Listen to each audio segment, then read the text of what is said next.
पंचपड़ा उच्च विद्यालय 3 दिन धरी चली प्रयोग प्रशिक्षण शिविर आज उद्यापित हो गत 11 तारिख बुधवार दिन यह कार्यक्रम को विद्यालयर प्रधान शिक्षयित्री पूर्णमिता नायक मुख्य अतिथि भाव में जोगदे उद्घाटन करथिले एवं शिक्षक शिक्षयित्री मानक निजर मौलिक कर्तव्य उपरे अवगत कराइथिले। पंचपड़ा आंचलिक साधन केन्द्र संयोजक सूरज पटेल प्रत्यक्ष तत्वावधान रे एई प्रशिक्षण शिविर को 3 दिन धरी अनुष्ठित करा जाउछि। विद्यालय रे मौलिक साक्षरता और संख्या ज्ञान तथा आद्य शैशव जत्न और शिक्षा उपरे एही 3 दिन धरी प्रशिक्षण दिया जाइथिला। उक्त प्रशिक्षण शिविर में श्री रामकृष्ण पुरोहित, विजय कुमार पटेल, अशोक कुमार जयाल, मनोज जयपुरिया प्रशिक्षक भाव में नियुक्ति पाई।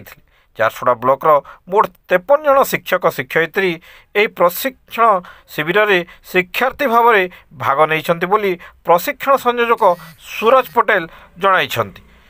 एवं आज यही पंचपड़ा उच्च विद्यालय परिसर में यार उद्यापनी उत्सव में बीआरसीसी रवींद्र साहू मुख्य अतिथि भाव में जोगदे प्रशिक्षण दि जाइथिबा मौलिक साक्षरता और संख्या ज्ञान विषय मान निज निज विद्यालय कार्यकारी करने को निज वक्तव्य में प्रशिक्षार्थी को कही।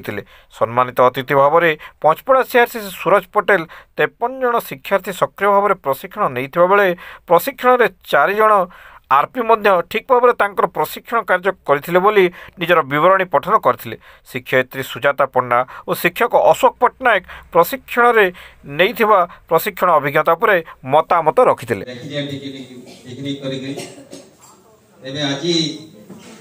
विवरणी को दल अछि